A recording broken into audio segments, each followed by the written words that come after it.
what version is God's word? We have to remember first their translations, right? They're translations from Greek, from Hebrew, from Aramaic, etc. Right? So I'm not one of those people that has a problem with different languages.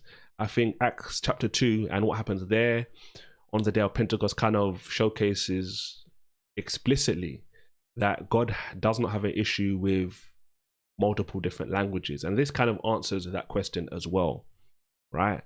As long as you have a faithful, as long as you are not like trying to deviate and distort what the passages in the Bible say, I don't think there's an issue with that. I don't think God sees a problem with that. So I don't necessarily, like, we know there's translations which are more closer in proximity to the manuscripts they're translating from. Some translations have more license, and they wouldn't consider themselves per se to be like word for word translations. They serve a different purpose. They may be for people who, since we're speaking about English, they may be translations which are trying to help people read the Bible more easily, etc., stuff like that.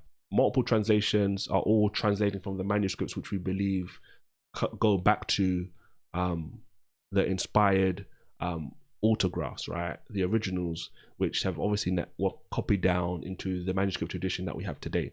So I don't have a problem reading ESV and reading it and saying, look, this is God's word, or a translation of God's word in English in the ESV or KJV or a different translation, etc.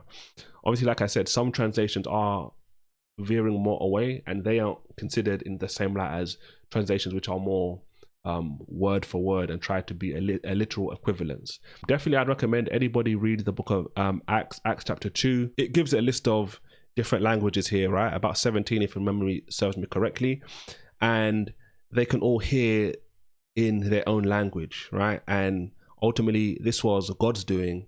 So for me, that's a good example of, number one, God not having an issue with different languages, right? There are some people that say, look, you can't translate something, right? And things along those lines. Clearly, God was translating to different languages. They all weren't hearing Hebrew. They were hearing all of these different languages, as you can see here, which I've highlighted in pink, and it was acceptable, right? So I don't see it as an issue for there to be a translation, even multiple translations either.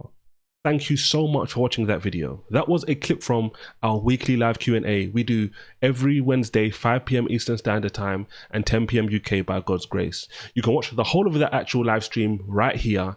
And here are 2 other videos on the channel, which may be a blessing to you as well. Thanks and take care, and I'll see you soon. God bless.